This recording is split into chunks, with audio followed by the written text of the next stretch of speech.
कधीच नाही चुकणार तुमचे फेवरेट टीव्ही शोज झी5 सोबत, तेही एकदम फ्री. दुर्गा अंतराळी जी जिवंत आहे ती फक्त आणि फक्त माझ्यामुळे. मीच त्यांना वाचवलं आणि मीच त्यांना इथे आणलं.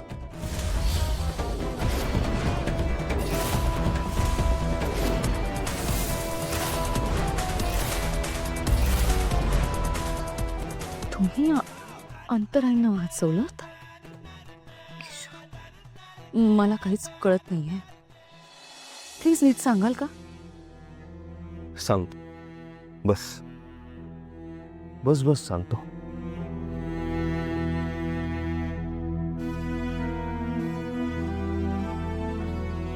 त्या रात्री सगळे शांत झोपलेत हे पाहून कोणालाही कळू न देता अंतराईने घर सोडलं.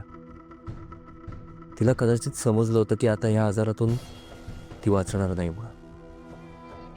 त्यानंतर ती तिची मैत्रीण फाल्गुनी त्यांना त्या भेटल्या.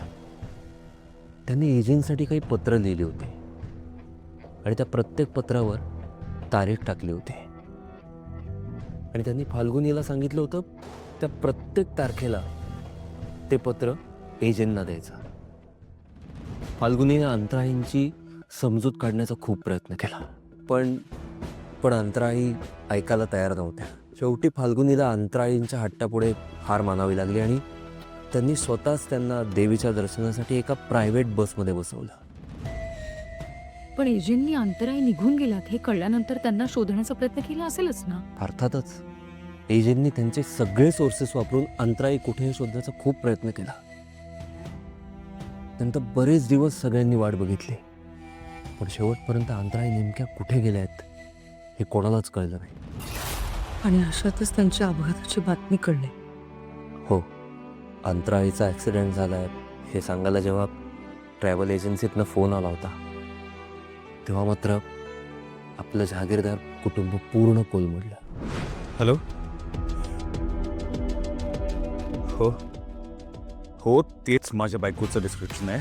काय झालं तुला? आय एम सॉरी सर, पण अंतरा मॅडमच्या बसमधून ट्रॅव्हल करत होते. त्या बसचा ॲक्सिडेंट झाला. ती बस दरीत कोसळली.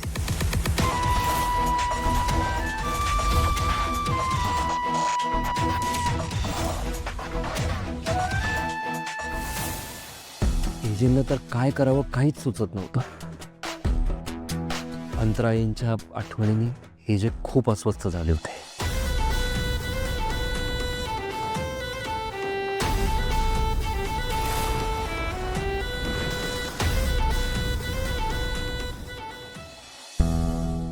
हो किशोर, तो दिवस आजही मला चांगलाच आठवतोय. आपल्या अख्ख्या घराची पार रयास गेली होती. आजी आणि एजे तर कुणाशी काही बोलण्याच्या मनस्थितीत सुद्धा नव्हते.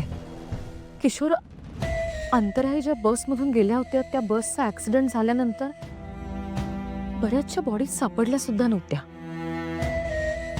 पण तरी फक्त गुरुजींच्या सांगण्यावरून अंतराळींच्या आत्म्याला शांती मिळावी म्हणून त्यांची बॉडी सापडलेली नसतानाही त्यांच्यावर अंत्यविधी करण्यात आले. म्हणूनच तर एजंटना आवडत नाही ना अंतराळींच्या फोटोला हार घातलेले. पण किशोर, हे सगळं घडलं तेव्हा मी होते ना तिथे. सगळं माझ्याच डोळ्यासमोर घडलंय. मग तरी मला कळत नाही की अंतराळी जिवंत कशा आणि तुम्ही त्यांना कसं वाचवलं? त्या भेटल्या कशा तुम्हाला? लक दुर्गा. अंतराळी जिवंत आहे हे फक्त मला माझ्या नशिबामुळे कळलं.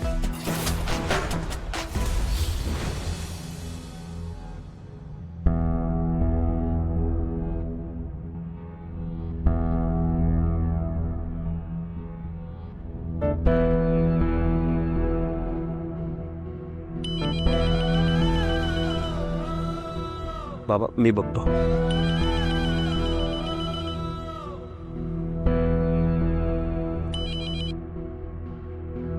हॅलो. हे अंतरा जहागीरदार यांचंच घर आहे का?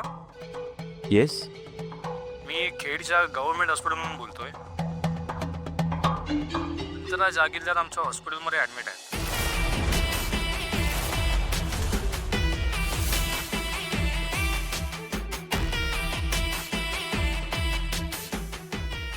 म्हणजे अंतराई जिवंत आहे? हो सर. तुम्ही कोणतं हॉस्पिटल म्हणलात?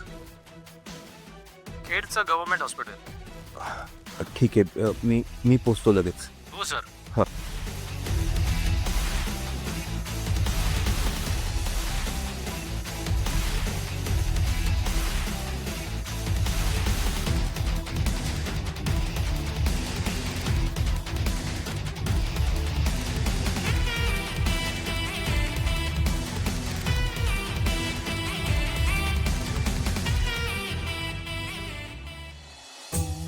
अभिराम, सांभाळ स्वतःला. मला अजूनही खरं वाटत नाहीये की अंतर आता आपल्यात नाहीये. आपल्या सगळ्यांना सोडून गेली.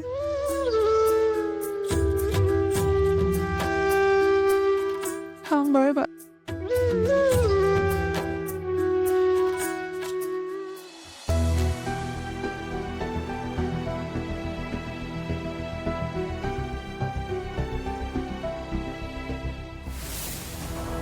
आणि मग तुम्ही हॉस्पिटलमध्ये पोहोचलात. पण तरी एक गोष्ट अजून क्लिअर नाहीच आहे. अंतराई आधीच आजारी होत्या, त्यात त्यांच्या बसचा अपघातही झाला. मग त्या जिवंत कशा? तुम्हाला कशा भेटल्या? तुम्ही त्यांना कसं वाचवलं? अंतराई जिवंत आहेत हे समजल्यावर मी सगळ्यात आधी त्यांना ह्या पहिल्या आश्रमात भरती केलं. पण डोक्याला खूप मार लागल्यामुळे त्यांना आधीचं काहीच आठवत नव्हतं. आणि काही काळाने डॉक्टरांनी ऑपरेशन सजेस्ट केलं.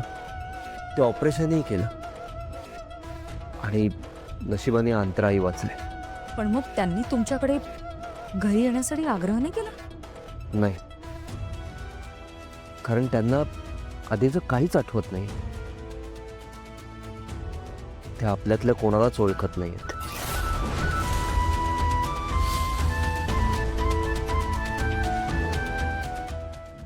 म्हणजे किशोर, अंतराईला आठवतच नाहीये त्या खोलीत? नाही. आणि म्हणून त्यांनी कधी स्वतःहून घरी परत येण्याचा प्रयत्न नाही केला? पण मग किशोर, त्यांची गेलेली स्मृती परत येण्यासाठी तुम्ही प्रयत्न का नाही केले? कारण मी ठरवलं होतं की राजाचा जीव जसा पोपटात असतो तसा एजेचा जीव अंतराईमध्ये अडकलाय. त्यामुळे अंतराईंची स्मृती परत यावी या योग्य वेळेची मी वाट बघत होतो. झी5 ॲप डाउनलोड करा आणि पहा सर्व एपिसोड्स एकदम फ्री.